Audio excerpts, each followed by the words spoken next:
पूर्व विधायक सूरज सिंह बेसरा ने आज तीसरे फ्रंट की घोषणा कर दी और तीसरा फ्रंट झारखंड में 14 लोकसभा सीटों पर अपनी दावेदारी ठोक रहा है। हम उनसे बात करेंगे। सर जी, क्या कुछ आप लोगों की तैयारी है और कैसे देख रहे हैं, क्योंकि एनडीए है, इंडिया है, उस बीच में आपका तीसरा फ्रंट कितना मजबूत है? हम लोगों का ये प्रयास बहुत दिनों से चल रहा था। जैसे 2019 में चुनाव लड़ा, उसके बाद से हम लोगों को एक तो अनुभव हुआ कि एनडीए और इंडिया, ये जो इंडिया तो आज रिसेंटली इंडिया हुआ है, लेकिन इसमें इंडिया में हम लोग देख रहे हैं इसमें शामिल होने का नहीं किया प्रयास, इसलिए इसमें भ्रष्टाचार का इसमें वो है।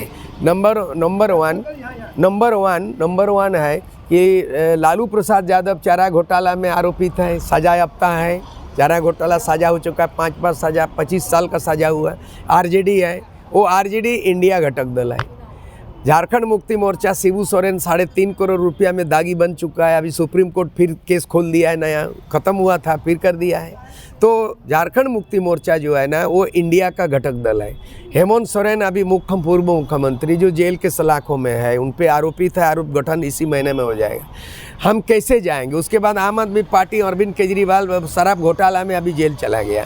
तो इंडिया में भ्रष्टाचार इतना ज़्यादा है कि हम इंडिया में घटक दल के रूप में नहीं रह सकते हैं। दूसरा चीज़ है, मेरा ओपोनेंट ग्रुप जो है ना, भारतीय जनता पार्टी, मेरी मुख्य प्रतिद्वंदी पार्टी है भारतीय जनता पार्टी। भारतीय जनता पार्टी का सबसे बड़ा हमारा एलर्जी है, हम तो आदिवासी बिलोंग करते हैं, हम एसटी एससी ओबीसी माइनॉरिटी ले को चलते हैं।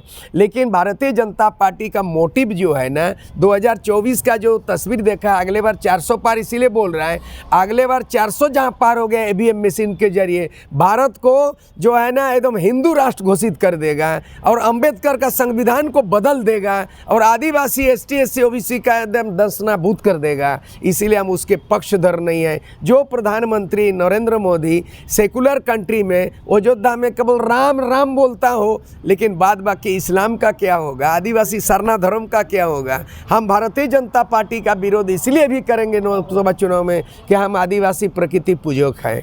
हम जो है ना, हमारा धर्म कोड क्यों नहीं मिला, चिल्लाते रहे और हम लोग जो है दिल्ली तक गए, राष्ट्रपति को मेमोरेंडम दिया, कितने बड़े बड़े रैलियाँ हुई हैं मोराबादी में, लेकिन आदिवासी को सरना धर्म कोड नहीं दिया।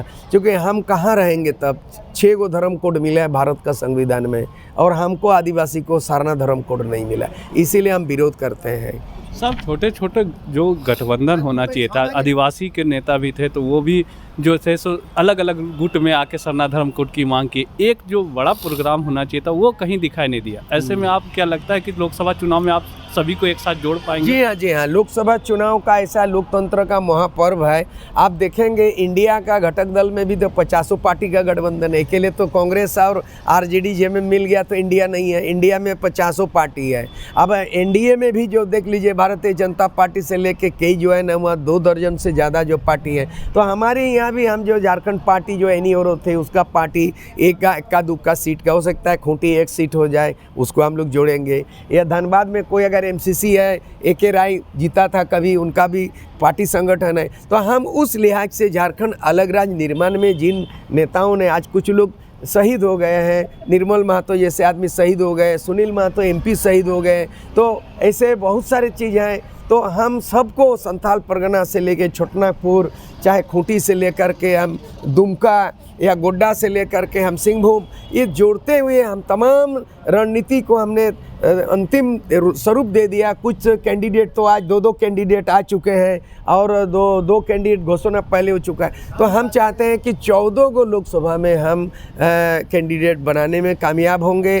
घोषणा पत्र हमारे राष्ट्रीय मुद्दा होंगे, झारखंड के मुद्दा होंगे और हम एनडीए और इंडिया दोनों के साथ समान दूरी रखते हुए हम तीसरा विकल्प के रूप में जनमत को मजबूत करेंगे।